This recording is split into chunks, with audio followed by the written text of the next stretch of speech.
Hi, it's Jessica Hartshorn from Jessi Illustrates, and today we're going to do letter art.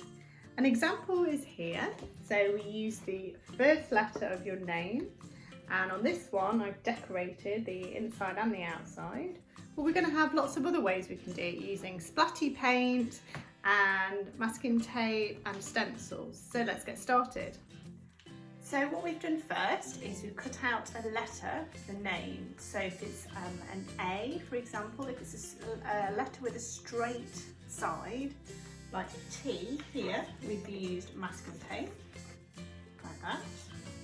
And if it's something a little bit more complicated, sometimes a stencil is easier if you've got one. So we've used a stencil, or you could just draw it yourself. So we've then cut it out, we've used cards, so it's nice and thick.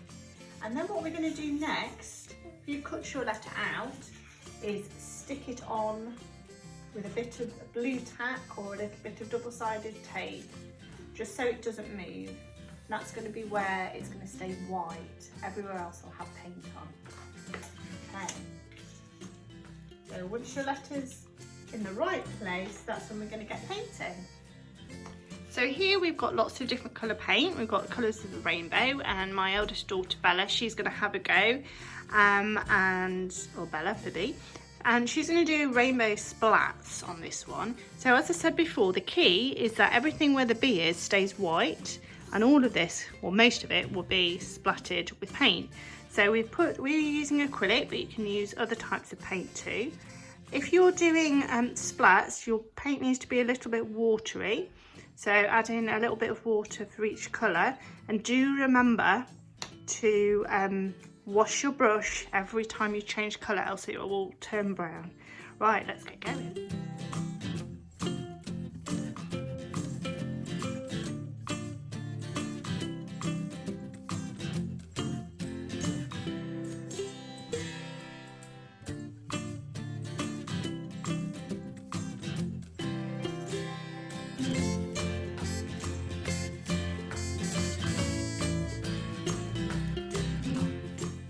So we've done lots of splats, lots of different colours over there. And now the key thing is we've got to lift our B up. So give it a go, Bella.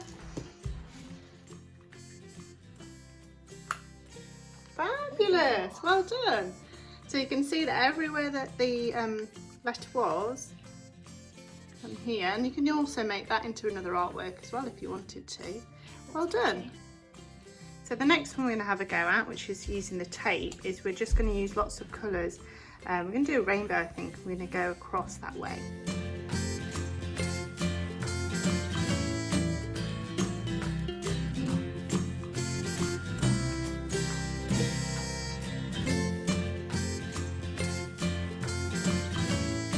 Okay, so we've done another one, this time with our paint just sweeping across and gradually blending it. So I'm going, hopefully it will work. We're going to reveal our tea.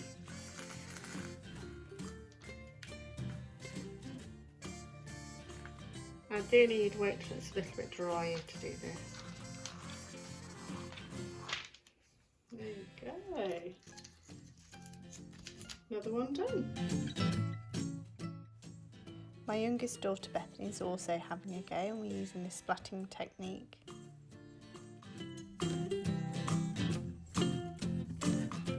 3, 2, 1. Yeah, I'll take that bit off.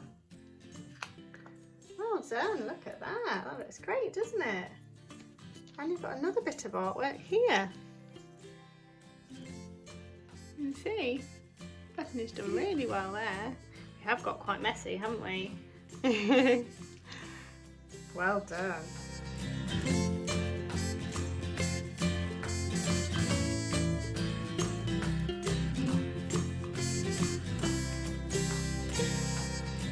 Here's another one we've just created, which is more watery, almost like a watercolour effect.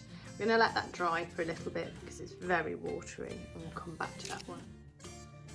So here are some of the examples of what we've created today. This one's still wet, so we're going to leave that on, but you can kind of see that it's a little bit more splodgy, and it'll look great when it's finished.